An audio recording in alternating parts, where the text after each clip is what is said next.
bem-vindas a mais um episódio de Santas dos Últimos Dias. Eu sou Elisa Luchin E eu sou Bianca Beck. e hoje nós vamos estudar a sessão de Elamã 7 ao 12 do Vem Segue-me. E eu tô, confesso, assim, um pouco ansiosa, porque as coisas que eu encontrei não pareciam tão óbvias quanto em outras sessões, sabe? Especialmente aquelas sessões no final da Guerra de Alma, quando eles mencionam as mães e tal, pareciam coisas muito óbvias pra mim na questão de maternidade, na questão da família, tudo mais. E pra mim aqui acho que assim focar um pouco mais, sabe? Me perguntar um pouco mais a questão de aplicações pra minha vida familiar. Mas encontrei umas coisas bem legais e eu tô bem animada pra compartilhar com vocês. Mas eu vou mandar pra Bianca. Jogar a bola pra Bianca. Bianca, o que que tu gostaria de começar compartilhando com a gente? Interessante esse teu comentário, porque eu encontrei muita coisa, Olha só. mas assim, não coisas tão específicas à maternidade, talvez, sabe? Mas eu sinto que a gente já conversou sobre isso em outros episódios, mas que dependendo da época da vida que a gente está vivendo, a gente vai ler as escrituras e encontrar coisas diferentes.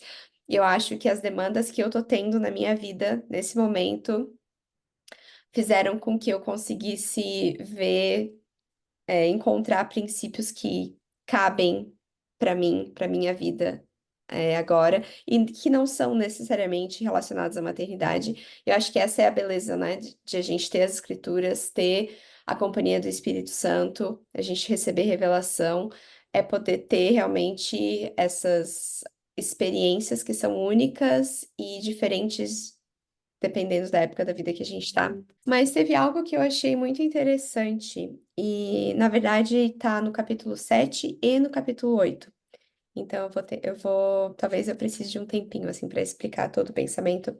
Mas ali no capítulo 7 começa com Nefi passando por um momento difícil. Ele havia sido rejeitado pelo povo, ele estava pregando e ele estava sendo rejeitado. O povo estava realmente muito iníquo. E daí ele tem um momento ali que ele começa a orar e diz que ele está orando numa torre no jardim dele. Então ele tinha uma torre no jardim e ele está orando lá em cima da torre. E aparentemente, ele estava orando de forma que as pessoas podiam ouvir, né? Porque isso chamou a atenção das pessoas da cidade. E aquele povo bem sensacionalista, né? Adora um barraco, vieram, o povo vem correndo ali para ver o que está acontecendo, por que que Nefe, o líder religioso, né, tá chorando ou tá, não sei se ele estava chorando, mas é a impressão que eu tenho, assim, ele estava muito angustiado, né? E daí o primeiro ponto que eu achei interessante aqui é que ele tá tão angustiado que ele meio que começa a romantizar o passado um pouco. Ali no versículo 7 e 8, eu acho, que ele diz assim: Ó, se eu tivesse vivido nos dias em que meu pai Nefe saiu da terra de Jerusalém, para que eu me regozijasse com ele na terra da promissão. Então seu povo era fácil de persuadir, firme na obediência aos mandamentos de Deus, lento em ser induzido à prática de iniquidade, e era rápido a dar ouvidos às palavras do Senhor. E agora eu pergunto para vocês, foi bem assim que aconteceu? Porque não era um povo fácil de ser persuadido, né? Quantas vezes Nefe passou por provações, foi zombado, foi amarrado, né? E passou por todas aquelas dificuldades. E daí Nefe agora, esse Nefe, olha para trás e disse: Ah, se eu tivesse vivido lá. Porque aquele Se eu povo, fosse outro, né, fi? se eu fosse outro Nefe, se eu estivesse lá com eles, quão grande seria a minha alegria na terra da promissão, né? Mas e o conflito entre os nefitas e os lamanitas? E o povo de Nefe tendo que deixar a região onde eles moravam, né? Separar dos irmãos deles e passar por tudo aquilo. E então o primeiro ponto que eu pensei foi isso, que às vezes a gente faz isso. Muitas vezes a gente faz isso. A gente pensa, ah, e se eu tivesse na situação da fulana de tal. Ah, se eu tivesse na Alemanha, como a Elisa tá, a minha vida seria maravilhosa. Hum, Né? Ah, se eu tivesse casado com fulaninho de tal, em vez do meu marido, eu não ia estar passando por esse perrengue. Ah, porque o fulano de tal, ele é tão mais cavalheiro. Não sei, sabe? Às vezes a gente faz isso, às vezes a gente lê um livro, né, e começa a romantizar as coisas, mas a realidade é sempre mais dura do que o que a gente imagina na nossa mente, do que a gente romantiza. E foi interessante só ver um profeta de Deus fazendo isso, porque ele realmente estava num momento aqui de muita dificuldade, muito triste. E tá, então esse é o primeiro ponto que eu achei interessante. Aí, aqui no capítulo 8 eu achei interessante que algo bom veio daquele momento tão angustiante que Nef estava passando. Porque daí ele tem a oportunidade de pregar ao povo. E aí os juízes ficam bravos com ele e começam a argumentar contra ele, tentar incitar o povo contra Nefe. Mas algumas pessoas do povo acreditaram em Nefe, no que e foram chamadas ao arrependimento. E é só interessante ver assim como meio que imediatamente Deus abençoou Nefe. Ele estava lá derramando o coração dele na torre, no jardim.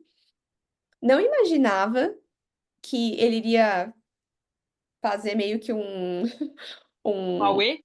um auê, né? E que desse auê, pessoas seriam chamadas ao arrependimento, porque era por isso que ele estava ali orando a Deus. Era por isso que ele estava tão triste. Imediatamente ele foi abençoado parcialmente, né? Com aquilo que ele estava buscando, com o objetivo dele, que era trazer as pessoas de volta para o Senhor. E eu só achei muito interessante que às vezes a gente está passando por momentos de angústia. Às vezes a gente está lá no lugar do Nef, não na nossa torre, mas talvez é de joelho do lado da nossa cama, talvez é lá na igreja, assim, angustiado com alguma coisa que a gente está passando.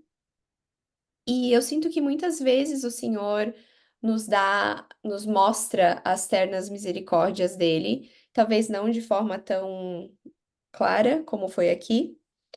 E Mas eu sinto assim que Deus ele tá ciente do que a gente está sentindo, ele se importa com o que a gente está sentindo, e se a gente tiver com os olhos abertos para perceber, a gente vai notar que ele tá fazendo alguma coisa sobre a nossa dificuldade. Eu gostei muito disso que você mencionou as reações, né, do povo. Tinham os que se voltaram contra ele, os juízes, e tinham as pessoas que se converteram. Eu acho que é importante a gente lembrar disso nas nossas dificuldades, que às vezes a gente só vê a parte negativa, né? Por exemplo, só digamos que ele só tivesse visto o quanto os juízes estavam perseguindo ele e tal, e não tivesse reconhecido que tiveram pessoas que acreditaram nele, tiveram pessoas que se converteram, que se arrependeram. E eu pensei na questão da maternidade, às vezes os filhos, né? Tem um filho lá que tá fazendo tudo bonitinho, tudo certinho, e tem um filho que tá passando com mais dificuldade de obedecer os mandamentos. E claro que a gente vai dedicar mais tempo e mais foco para poder ajudar o filho que tá passando por mais dificuldade, mas a gente não pode esquecer do filho que tá obedecendo, que tá sendo, né, obediente, seguindo os mandamentos, se arrependendo constantemente. E eu vejo que isso pode ser um perigo que a gente pode cair na questão da maternidade, né? De só focar no filho desobediente e a nossa vida gira em torno disso só e esquece que, bom, os outros filhos também existem. E aí isso pode vir em outros aspectos, né? Eu penso agora na minha vida também, que eu tô passando por alguns desafios e lembrar de ser grata, de pensar, poxa, mas sim, realmente, isso é difícil, isso aqui é difícil. Mas todos os dias eu vejo a mão de Deus na minha vida. Todos os dias Ele faz alguma coisa por mim no meu momento de aflição. Ele responde as minhas orações. Não da maneira ideal que eu espero, mas de alguma maneira, por mais simples que seja, né? Ele não me deixa desamparada. E eu achei bem legal isso que tu que tu trouxe, que a gente vai receber desafios e bênçãos ao mesmo tempo. É muito mais comum receber desafios e bênçãos ao mesmo tempo do que só bênçãos ou só desafios. Claro que tem aqueles dias, né, que a gente acha que a gente acordou com o pé, é o esquerdo que diz quando tá ruim o dia? Acordou com o pé esquerdo e que tá tudo dando ruim, né? Claro, todos temos nossos dias assim. E todos temos nossos dias que parece que tá tudo dando certo. Mas a maioria dos dias, a maioria das fases da nossa vida, tá acontecendo as duas coisas ao mesmo tempo. E é a oposição, é parte do plano de Deus. Então, muito legal. E voltando ao primeiro ponto que tu falou, foi uma coisa que eu vi também, que me chamou muita atenção. Essa romantização, assim, que Nefe tava, ai, se eu tivesse vivido lá, um povo de Nefe, nossa, ia ser tudo tão bonito. E eu me vejo fazendo isso constantemente na minha vida. Se eu tivesse mais dinheiro, minha vida ia ser perfeita. Ah, se eu tivesse mais tempo, eu não ia ter tanto isso. Ou se eu tivesse mais disso, ou mais daquilo, ou menos disso, menos daquilo, eu seria mais feliz. E é um perigo muito grande, né? A gente viver nesse se eu tivesse isso, então eu seria mais feliz. Ao invés de procurar motivos pra gente ser feliz hoje. Porque se a gente tá sempre vivendo assim, o se nunca vai chegar. Talvez quando esse se chegar, digamos, se eu tivesse mais dinheiro, o dia que eu tiver mais dinheiro, eu vou ficar pensando em outra coisa. Eu vou querer outra coisa, né? É aquela constante busca por algo que não existe. E aí, o segundo ponto que eu tirei disso foi o que tu mencionou também de comparar, né? No caso aqui, ele estava comparando com o Neff, e é muito difícil, especialmente com as mídias sociais hoje em dia, porque a gente só vê um recorte da parte boa da vida da pessoa, né? Se eu tivesse a vida dessa influenciadora, aí sim minha vida ia ser boa. Mas a gente esquece, ou a gente não sabe nem metade das dificuldades que aquela pessoa está passando, ou de todo o esforço que está por trás do sucesso das outras pessoas, né? E eu tenho certeza que Neff sabia que no momento das dificuldades que o outro Neff, o Neff primeiro lá, tinha passado, com certeza ele aprendeu, mas no momento ele só pensou na parte boa do Neff original. E é muito fácil pra gente, quando a gente tá passando por uma coisa difícil, só pensar nas coisas boas, comparar o nosso ruim com o bom dos outros, né?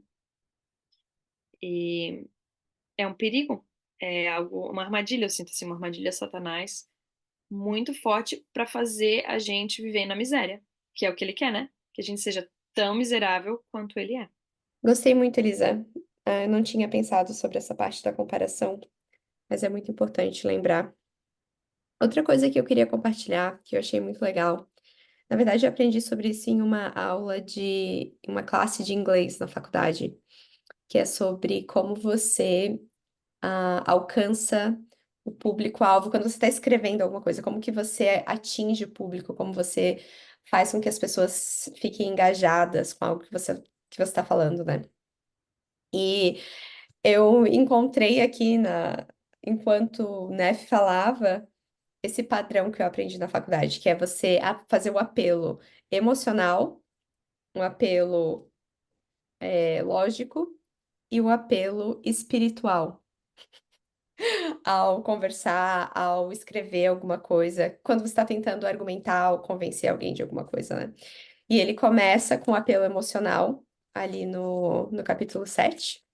Aí no capítulo 8 ele passa para um apelo lógico.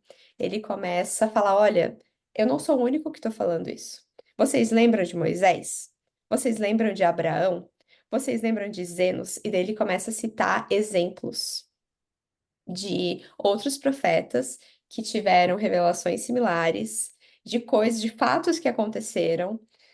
Ele menciona a destruição de Jerusalém. E daí, por último, é o espiritual, que é quando ele nada funcionou, ele fala: tá, vocês não estão acreditando? Então tá, ó. Tá aqui, ó. O juiz supremo vai ser assassinado. Se vocês forem lá, vocês vão ver que isso aconteceu, né? E mesmo com essas três técnicas, que eu com certeza não era isso que ele estava pensando, né, ali, né? Eu vou usar essa técnica ou essa técnica de argumentação, mas mesmo assim, a maior parte do povo não acreditou. E quando eu li isso, eu pensei, gente, o pior cego mesmo é aquele que não quer ver, né? Porque eles tinham, né, que deu tudo ali para eles acreditarem. E eles estavam literalmente escolhendo não acreditar, porque eles tinham tudo, né, na frente deles para acreditar. Mas eu fiquei pensando que às vezes eu faço isso também. Às vezes eu duvido, né? E eu justifico as coisas. E eu senti quando eu tava lendo isso aqui que eu preciso ser mais intencional ao escolher ver a mão de Deus, que é o que a gente comentou ali agora há pouco, né? Sobre isso. Mas, por exemplo, uma historinha rápida, assim. Esses dias eu tive uma experiência muito interessante. Eu senti que eu deveria entrar em contato com uma pessoa.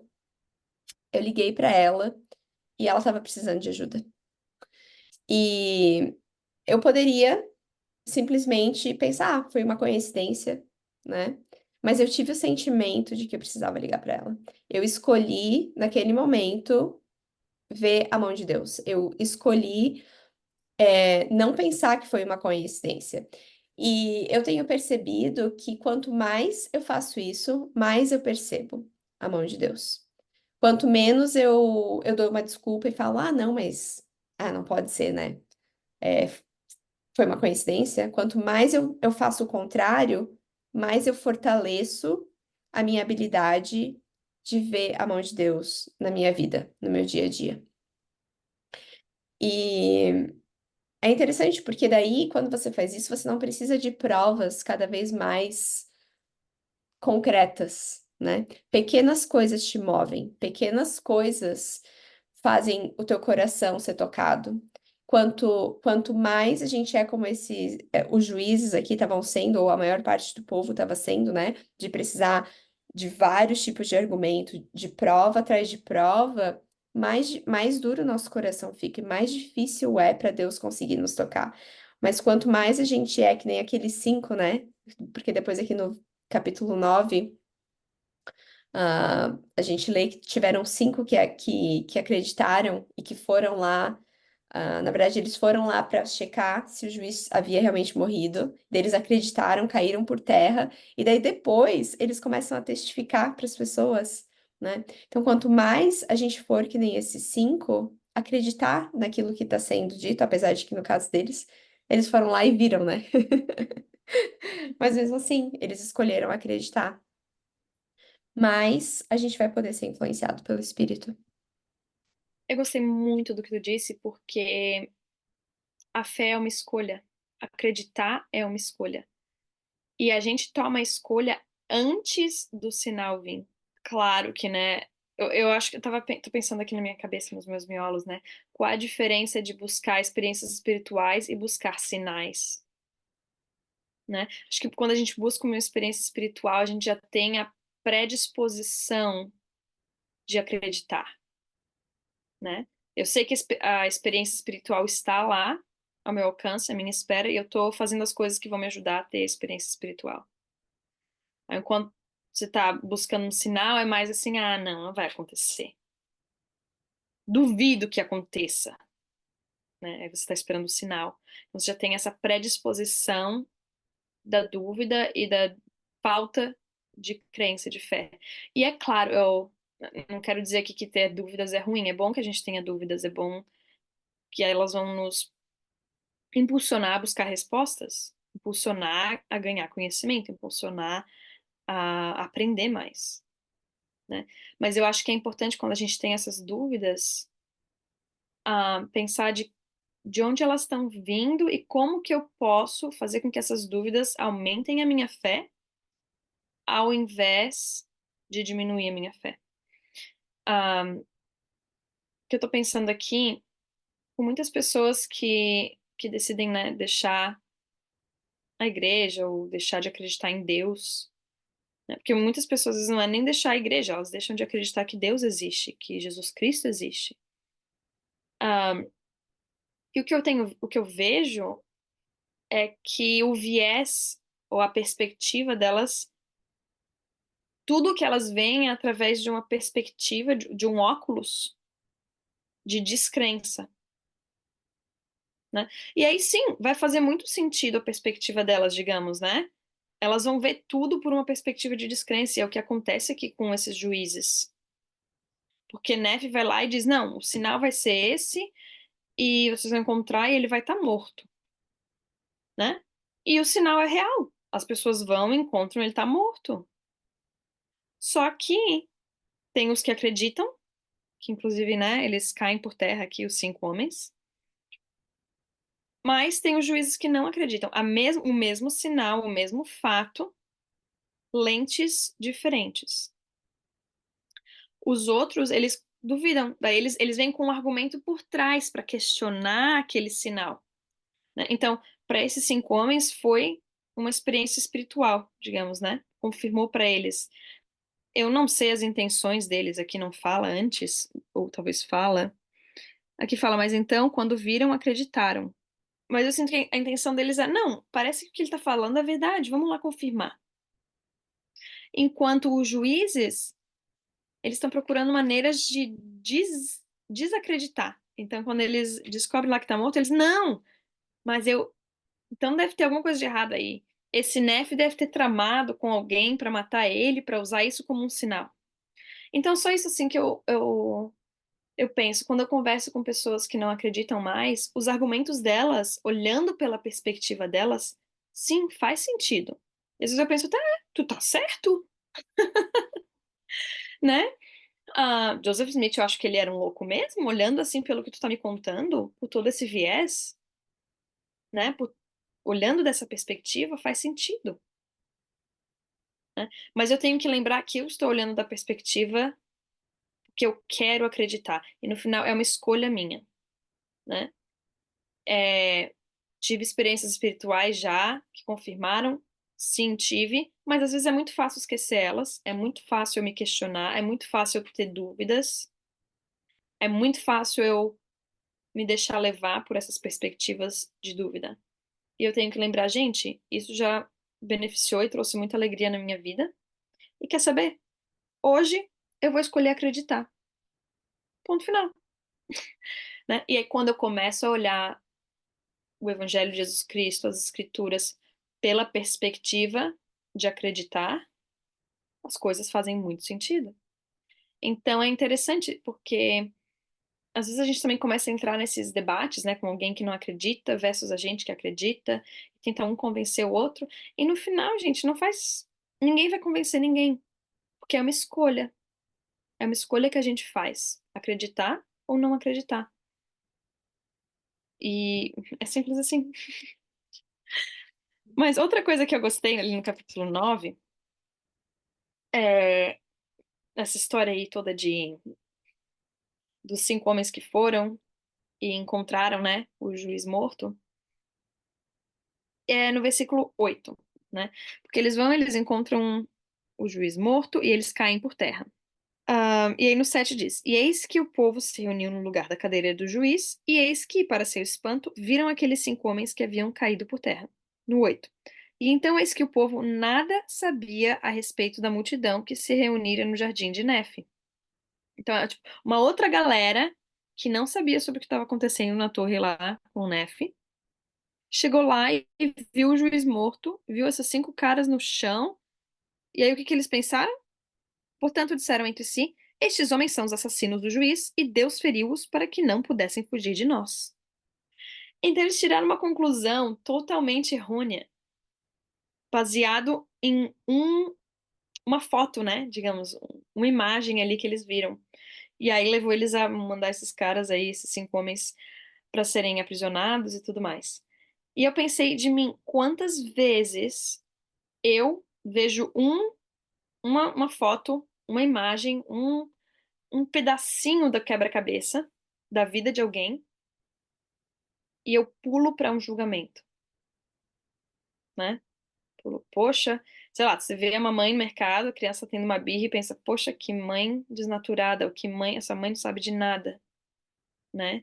Ou na igreja, né? Você tá lá e aí vê uma mãe com dificuldade, que o filho tá, sei lá, tendo uma crise, ou que o filho não tá vestido do jeito que eu acredito que é o jeito certo de se vestir, ou que o filho tá, ou que a mãe tá gritando com o filho, né? E aí você julga, ai, que essa mãe despreparada, ah, essa mãe não sabe de nada. Quantas vezes eu já fiz isso? De ver um momento e julgar.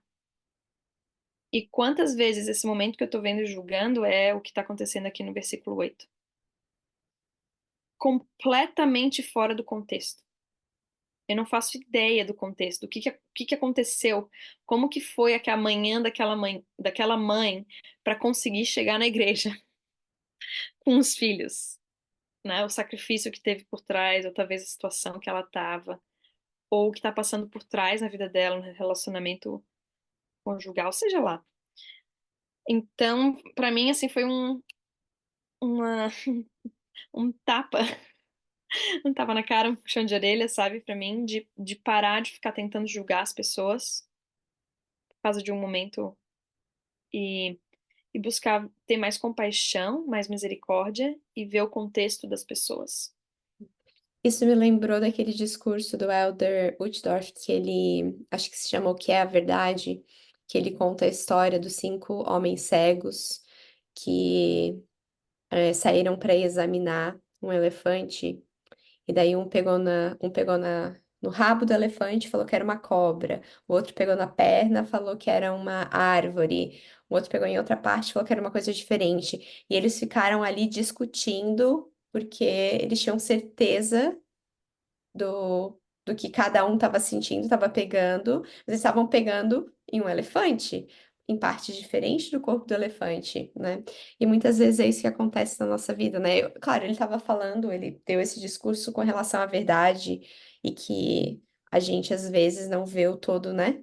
A verdade, mas só pedaços da verdade. Enfim, mas realmente é muito isso. Eu precisava desse lembrete. Obrigada, Elisa, por esse tapa na cara. Compartilhei pelo menos meu tapa na cara. Obrigada. Não levei sozinha. Eu queria também compartilhar. Tem duas coisas que eu gostei bastante, assim. A primeira delas é no capítulo 10 no versículo 1. Então, depois que Nefe, aí finalmente o povo. Porque depois que os 5 são presos, aí Nefe é preso. Aí daí Nefe é liberto, né? Porque ele, mais uma vez, prova para o povo que Deus está do lado dele e tal, mas mesmo assim, a maior parte do povo não acredita. E teve ali um grupo que acreditou e um grupo que não acreditou e tal. Aí diz assim no versículo 1. E aconteceu que surgiu entre o povo uma divisão, de modo que se apartaram uns para um lado e outros para o outro, e seguiram seus caminhos, deixando Nefe, que se achava no meio deles, sozinho. E aconteceu que Nefe tomou o caminho de sua casa, refletindo sobre as coisas que o Senhor lhe revelara. E tem duas coisas que eu gostei aqui. Primeiro, que muitas vezes a gente vai ser Nefe, a gente vai se sentir no meio, a gente vai se sentir sozinho, por causa das nossas crenças e, e dependendo da lente que a gente coloca, né, aproveitando ali o que a Elisa estava mencionando sobre lente, a gente pode perceber ou sentir esse momento sozinho diferente, né? Ah, eu sinto, particularmente, que estar sozinho muitas vezes é uma oportunidade. Por que eu digo isso? Não sozinho, assim, não tô falando de solidão, de você se sentir ah, só no mundo, né? Mas eu sinto que é um sozinho com Deus, que é o que Nefe fez aqui, porque ele tomou o caminho de sua casa, refletindo sobre as coisas que o Senhor lhe revelara. Estar sozinha com Deus é muito importante. E a gente vê isso nas escrituras. Eu fui em busca de algumas escrituras em que Jesus Cristo escolheu ficar sozinho, e é interessante pensar no porquê que ele ficou sozinho. Então, uma das escrituras é em Lucas 4, 1 ao 2 e 14 ao 15, que é depois que Jesus Cristo foi batizado, ele escolheu passar 40 dias orando, caminhando no deserto, porque ele estava se preparando para algo muito grande que estava por vir, porque ele tinha algo muito grande e ele precisava de um tempo sozinho. Depois, em Marcos 6, 30 a 32, que os discípulos tinham sido enviados para pregar o evangelho, e daí quando eles voltaram, Jesus Cristo encoraja eles a se separar do povo e descansar. Então, quando a gente precisa recarregar as nossas baterias, é importante a gente ter um tempo pra gente. E daí em Mateus 14, 1 ao 13, quando Jesus Cristo soube que o primo dele, João Batista, havia sido morto, ele também saiu sozinho, porque ele estava precisando de um tempo para processar a morte de alguém que era tão amado para ele. Então, às vezes, quando a gente tem emoções difíceis, é importante a gente ter um tempo sozinho com Deus para processar o que a gente está sentindo. Lucas 6, 12 ao 13, que é bem no início do ministério de Jesus Cristo, quando ele passou uma noite inteira sozinho, orando. E daí, no dia seguinte, ele escolheu os doze apóstolos, né? Então, antes de a gente tomar uma decisão difícil. Aí tem também Lucas 22, 39 a 44, que foi algumas horas antes de Jesus Cristo ser preso, que ele vai para o Monte das Oliveiras. Então, quando a gente está passando por um momento difícil na nossa vida, de novo, passar um tempo sozinho com Deus é importante.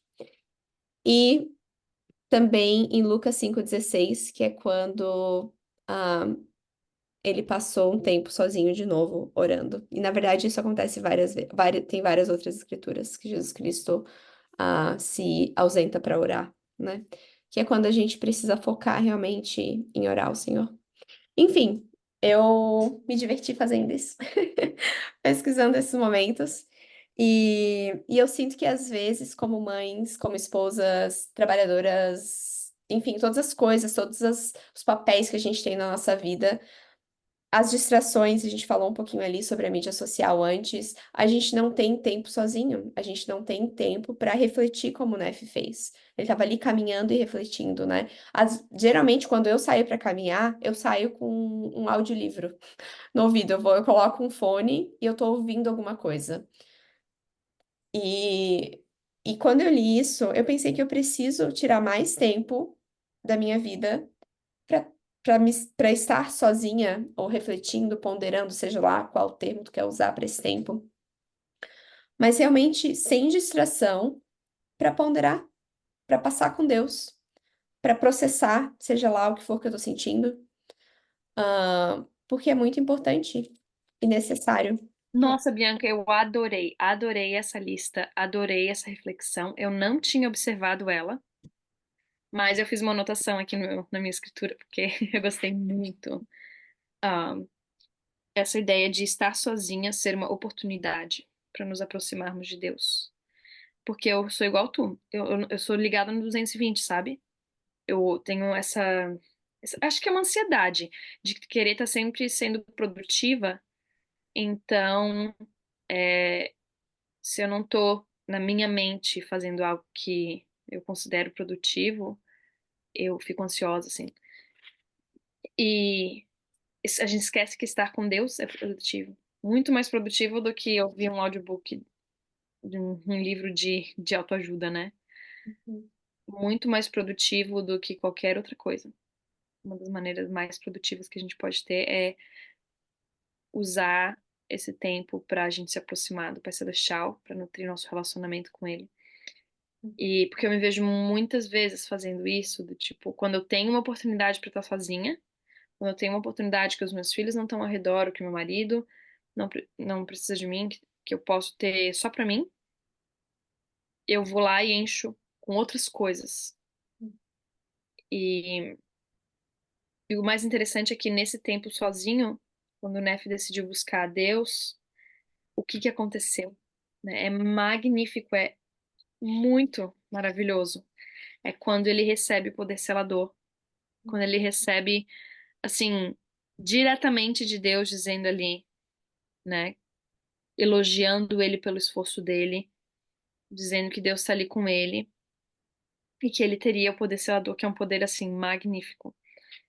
É, Essa parte, desculpa rapidinho, mas essa parte que tu mencionou do poder selador me chamou muita atenção. Essa é uma das coisas, tipo, que não tem nada, não tem muito a ver com as coisas que a gente comenta aqui no podcast, mas que me tocou muito ao, tipo, ver que Deus concedeu o poder selador e daí ele sendo usado nos próximos capítulos. Tu percebeu também, todas as vezes? Acho que é no, ó, versículo 4 do capítulo 11 é utilizado. Aí, em versículo 12, 13 e 14 também. Ah, tá. Essas duas vezes que eu anotei. mas é magnífico, é incrível, é muito legal. Um, o que eu acho interessante também é a questão que fala ali no 3, né? No versículo 3. E aconteceu que enquanto assim meditava, estando extremamente desanimado. E aí depois continua no final, fala, enquanto assim meditava em seu coração, eis que ouviu uma voz dizendo. Gente, ele teve a oportunidade de ouvir a voz do Pai Celestial. Por quê? Ele estava passando por um momento difícil e ele resolveu buscar a Deus. E eu lembrei disso, assim, de que muitas. Eu escrevi assim: às vezes precisamos passar por experiências desanimadoras antes de receber as bênçãos. Tempestade e chuva, depois vem o arco-íris. A gente precisa desses momentos difíceis para ajudar a gente a ser humilde, para ajudar a gente a buscar a Deus. E aí a gente vê a mão dele, para ver quem está no controle, né? E, e que experiência magnífica que ele tem de ouvir a voz de Deus, e assim, as coisas que Deus fala para ele. Bem-aventurado és tu. E aí eu penso às vezes pra gente mesmo, né? Momentos que a gente tá desanimado, às vezes perguntar a perspectiva de Deus, como que ele vê a gente, ou como que tá a nossa situação, porque aqui no caso ele estava desanimado porque as pessoas estavam sendo iníquas. Não sei vocês, mas eu tenho aqueles momentos assim que eu me sinto a pior mãe do mundo porque os meus filhos não querem me ouvir, porque eles estão gritando, passam o dia inteiro chorando. Eu não sei se foi isso que passou na mente de Nefe, né? Se ele levou pro lado pessoal. Mas imagina, tu ser o profeta, tu prega, prega, prega, a pessoa continua fazendo iniquidade. Não sei, deve chegar um momento que a pessoa, eu tô fazendo alguma coisa errada? Eu tô fazendo alguma coisa errada, não tô fazendo certo porque ninguém me ouve, ninguém se arrepende? Não sei se era o que ele tava sentindo, o que tava passando na cabeça dele, mas é o que passa na minha. Ah, imagina que bonito assim, de ouvir de Deus, bem-aventurada és tu, Elisa, pelas coisas que tem feito, pois observei que foste infatigável em ensinar os teus filhos o evangelho, em alimentar os teus filhos, né? Em trocar as fraldas sujas, em ensinar o beabá, né? Deus está vendo o nosso esforço, está vendo a nossa parte infatigável e, e Ele vai nos abençoar de um jeito ou de outro, de alguma maneira. Se a gente buscar Ele, Ele vai ajudar, vai confortar a gente. E aí, outra coisa que eu acho legal é que fala sobre Nefe, que ele não te preocupaste com a tua própria vida. Quantas vezes a gente, como mãe, faz isso, né? A última pessoa que a gente pensa é na gente mesma. Tá sempre pensando o que que meus filhos vão comer, o que que eles vão vestir, se a roupa tá lavada, se tem o que eles precisam para ir para a escola. Ah, é sempre a necessidade dos outros, dos filhos ou do marido ou do vizinho, né? E né, filho, ele não estava se preocupando com ele mesmo, ele estava preocupado em ajudar o povo dele. E falou: Mas procuraste conhecer a minha vontade e cumprir meus mandamentos. E aí é por isso, essa é a razão que Deus dá o poder selador. Que ele chega para que todas essas coisas se realizem segundo tua palavra, pois nada pedirás que seja contrário à minha vontade. Cara, imagina, tu chegar num ponto em que a tua vontade é a mesma vontade de Deus. Não sei, é algo assim fenomenal. E duas coisas que eu pensei quando eu li isso foi que é o que eu quero pra mim, que um dia eu consiga chegar nesse level de, tipo, a minha vontade é a vontade de Deus, o que Deus tem esse grau de confiança em mim, né? De confiar. Elisa, o que tu pedir eu te dou, porque eu sei que tu não vai pedir nada ruim, injusto, tu vai pedir o que é de acordo com a minha vontade. E eu pensei nos meus filhos, né? De, eu penso de ter também, eu ter que demonstrar um pouco de confiança neles. No caso aqui é diferente, né? Deus tá, tipo, tudo que tu pedir eu te dou, beleza. Mas assim, como que eu posso às vezes também confiar um pouco mais nos meus filhos, né? No que eles estão pedindo, no que eles estão dizendo. E dá, porque eu sou tão rápida em dizer não. Eu não sei se é porque é uma coisa de controle, que eu quero ser controladora, que tem que ser tudo do meu jeito, mas sei lá, eu já vi algumas mães dizendo um dia que elas criam o dia do sim. Que é um dia que tudo pode. O que a criança pedir, sendo que, né, não seja um pecado ou algo que vai colocar a vida delas em risco, elas fazem. Então, escolhe, ok, o que tu pedir a gente faz hoje. Quer ir em tal lugar, a gente vai. Quer comer tal coisa, a gente vai comer. Eu pensei, pô, interessante, né? Não sei, assim, muito bem a aplicação que a gente está dizendo, mas de desenvolver essa confiança também nos meus filhos e ser um pouco mais generosa, sabe? De dar algumas coisas que eles pedem. Eu gostei muito que tu falou isso. Eu pensei assim, algo similar, mas é interessante ver a disposição de Deus de testar o plano de Nefe, porque Nefe não tinha certeza que daria certo, né?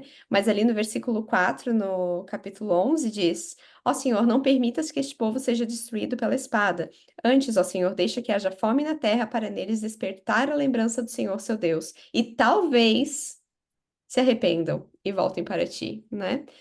Mas Pai Celestial estava disposto a permitir que aquilo acontecesse, claro, porque ele também havia concedido poder selador para Nef, né? Então, a gente vê o poder selador ali em ação nesse momento, mas é muito interessante, assim, porque é difícil, como tu disse, deixar o controle, né? É assim, deixar de lado o controle e permitir que os nossos filhos tomem algumas decisões ou acreditar nas decisões que eles vão tomar, porque a gente se sente tão sábia, tão experiente, a gente sabe tão mais do que eles.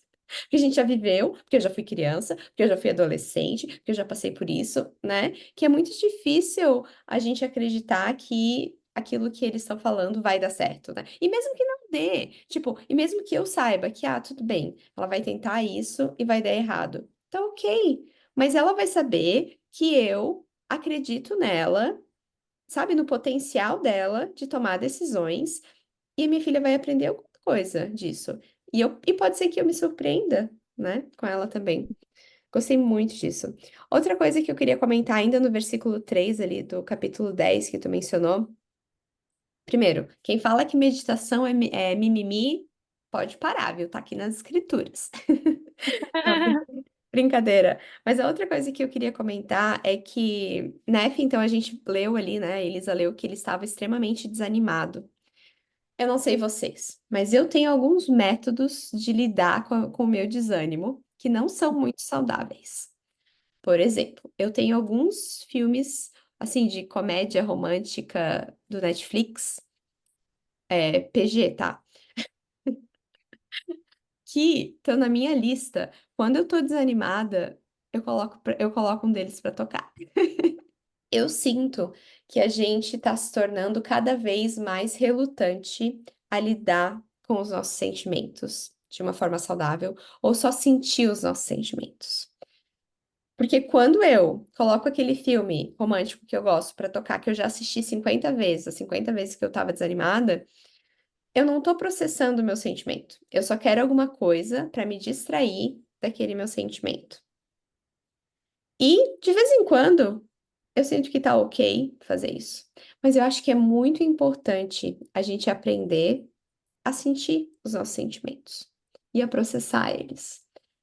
E existem muitas formas de se fazer isso, mas eu gostei muito da forma que está sendo mostrada aqui, que é buscando ao Senhor, buscando consolo no Senhor, ponderando, e talvez seja através das escrituras, talvez seja ouvindo o discurso da conferência geral, talvez seja lendo uma citação, tendo uma conversa com alguém que pode te inspirar, não sei.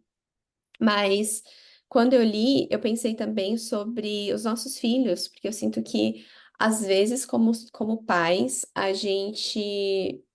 Às vezes não, muitas vezes eu sinto isso. Eu não quero que a minha filha se sinta triste. Eu não quero que ela passe por um momento ruim. E às vezes, como é que se fala? Ao tentar ajudar a minha filha, eu não ensino ela a processar os sentimentos dela. Sabe quando a criança chega e fala que ela tá chateada porque, sei lá, porque meu amigo, porque minha amiga não quer mais ser minha amiga, sei lá. Ela disse que não gosta mais de mim. Ele fala: "Ah, mas tem mais um monte de outras amigas." E daí, você tá tentando, ou então tu tenta, tipo, animar a criança com alguma outra coisa. Isso não dá a oportunidade para ela de aprender a lidar com aquela frustração e com aquele sentimento de, poxa, que ruim, né, que isso está acontecendo e faz parte, faz parte da vida, sabe? Faz parte da vida ter pessoas que talvez não vão gostar de você. E tá ok, sabe? Como é que você se sente sobre isso? Você tá triste? Ok, tá tudo bem, sabe? Vem cá, deixa eu te abraçar, sente essa tristeza. Porque depois, mais tarde na nossa vida, se a gente não ensinar os nossos filhos desde pequenininhos a sentirem esses sentimentos, eles vão ser pessoas ansiosas, que, como eu, em vez de querer encarar o meu sentimento de desânimo, de tristeza, coloca um filme na Netflix para tocar. Ou se entope de chocolate. Ou, sabe, encontra outras formas de lidar com os sentimentos que não é processar eles. E, como eu disse, a gente pode pesquisar sobre isso, existem várias formas saudáveis de fazer isso, né? Se colocar ali no Google, tu vai encontrar formas saudáveis de processar os sentimentos. Mas eu queria mesmo focar nisso, em processar os sentimentos através do Senhor. Talvez até encorajar os nossos filhos. Compartilha com o Senhor essa tua tristeza, sabe? Faz uma oração, compartilha com Deus. Quem sabe Ele pode te ajudar a te dar o conforto que tu precisa nesse momento, porque não existe ninguém melhor do que Deus para nos ajudar com o que a gente precisa. Seja qual for o sentimento, ele vai saber como lidar com a minha tristeza, ele vai saber lidar com a minha angústia, ele vai saber lidar com o sentimento de perda, seja lá o que for. Não vai ter nenhuma outra pessoa que vai saber lidar tão bem com esses sentimentos e me ajudar a processar eles do que Deus. Eu achei isso muito importante, a questão de aceitar os sentimentos. Eu sou terapeuta, né? Um dos métodos de terapia se chama, não sei a tradução, não sei se é essa a tradução correta no português, mas se fala aceitação e comprometimento. Terapia de aceitação e comprometimento. Mas a ideia por trás, uma das ideias por trás é isso de a gente aceitar muitas coisas. Muitas coisas estão fora do nosso poder para mudar, e muitas coisas a gente precisa aceitar primeiro antes de conseguir mudar. Aí isso tem a ver com sentimentos. E uma coisa que eu percebo, a gente é tão rápido, a gente vive numa sociedade, num momento em que é tudo tão rápido, a gente quer uma solução rápida. Se a gente está se sentindo desconfortável, a gente quer uma solução rápida, a gente não quer, a gente quer fugir daquele desconforto, né? E aí, claro, existem várias maneiras de que a gente lidar de maneira que não é tão saudável. Algumas pessoas usam comida, outras pessoas usam pornografia, outras usam um filminho, outras usam drogas, outras usam as escrituras, ah, que é uma maneira um pouco mais saudável, mais saudável. Mas muitas vezes é a gente aceitar. Digamos, né, que você perdeu um ente querido. É triste. A gente ia achar estranho se você não ficasse triste, né? Neff aqui acabou de passar por um momento em que todo mundo rejeitou ele. Imagina teu filho vindo pra casa e dizendo que, sei lá, convidou os amiguinhos pra uma festinha de aniversário e ninguém veio. Ou ninguém quis vir. Sei lá o que aconteceu, né? Pô, filho, difícil mesmo, cara. Se eu tivesse no teu lugar, eu ia sentir a mesma coisa. Valida o sentimento da pessoa. Ajuda eles a entender o que tu tá sentindo não é loucura, é normal. E tá tudo bem. Eu tô aqui contigo. E é o que Cristo faz com a gente, né? Ele não resolve o nosso problema imediatamente ou do jeito que a gente quer. Ele não tira o peso da gente. Ele tá ali com a gente, né? Ele abraça, ele conforta. E aí eu também pensei de outros momentos, falando em permitir os sentimentos, né? Algumas vezes isso aconteceu, que às vezes meu filho fica muito, muito, muito triste com algumas coisas que eu até acho, claro, né? A gente sempre acha tola alguns motivos que os nossos filhos têm de ficar triste. E, e a gente conforta, tá ali, né? Mas existe um momento também que às vezes a gente tá confortando, esperando que ele vai se sentir melhor logo, né? E tiveram acho que umas 2 vezes que isso aconteceu, que meu filho não se sentia melhor. Continuava chorando, continuava muito triste. E eu tinha que fazer outras coisas, né? Não podia ficar ali por horas com ele. E eu falei: Olha, você tá muito triste, né? Você quer continuar ficando triste aqui? Você pode. Você quer continuar triste aqui na sala comigo ou você quer ficar triste no seu quarto, na sua cama? E ele falou: Eu quero ir pra minha cama, porque eu tô muito triste. E ele ficou na cama dele. Eu falei: Tá bom, quando você se sentir melhor, você volta aqui com a gente. Mas tudo bem, você pode ficar triste. Porque é aquela frase típica, né, que a gente usa. Não precisa ficar triste, não precisa chorar. Não chora não, meu querido. Chora, meu amor. Chora, desaba a chorar, tá? Não grita, porque a gente, né? Mas chora, se tu precisa chorar, chora, né? Quer conversar sobre o que tá te fazendo triste? Vamos conversar, né? Em vez de só meio que tentar empurrar ou colocar debaixo do tapete aquele sentimento, aquela tristeza. É que eu acho que muitas vezes isso vem também da questão de a gente não conseguir tolerar o choro da criança, de a gente se irritar com o choro da criança. Eu sinto que parte assim de conseguir fazer isso que tu tá falando é aprender a tolerar o choro, aprender a tolerar a tristeza, porque quando a gente não consegue tolerar a nossa própria tristeza, tu não vai conseguir tolerar a tristeza do teu filho. A hora que o teu filho estiver triste, tu vai querer imediatamente fazer alguma coisa pro teu filho ficar feliz, porque ele não pode estar triste, né? Porque se tu não consegue processar o teu próprio sentimento, tu não vai conseguir ajudar ele a processar o dele, sabe? Então começa, eu sinto que começa pela gente, aprender a estar ok com o choro, aprender a estar ok com a tristeza, a estar ok com a raiva. Tu tá bravo? Ok, tudo bem. Não é assim, ah, não, tu não pode estar bravo. Pode sim estar bravo. Mas vamos ensinar ele, então, ou ela, como expressar essa braveza, né? Existem formas mais saudáveis de você expressar braveza do que bater em alguém, bater em alguma coisa, quebrar alguma coisa, né? Existem formas de a gente colocar pra fora que são melhores do que outras. Uhum. É. E é muito difícil, bem como falou. Às vezes a gente não sabe nem lidar com o nosso próprio sentimento, quanto mais com o sentimento da criança, ou ensinar ela como fazer. Então, é um trabalho que a gente precisa começar com nós mesmos, né? Como que eu processo, o que que eu uso para lidar quando eu tô desanimada, quando eu tô triste, quando eu tô brava, quando eu tô chateada.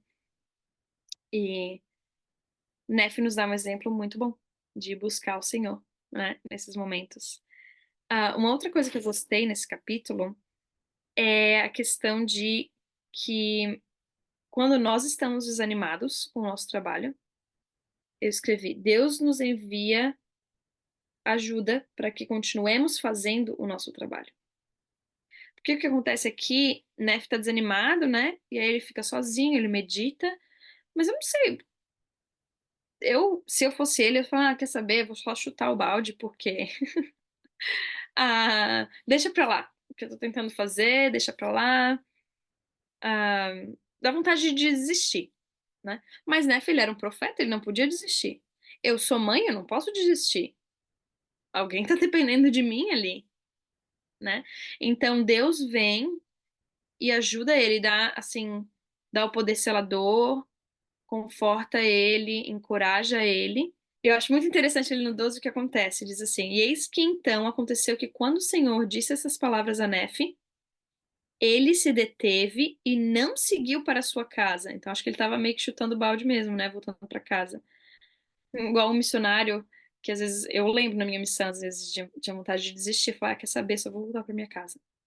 Mas ele diz: Mas voltou para as multidões que estavam espalhadas pela face daquela terra e principiou a proclamar-lhes as palavras que o Senhor lhes dissera a respeito de sua destruição, caso não se arrependessem.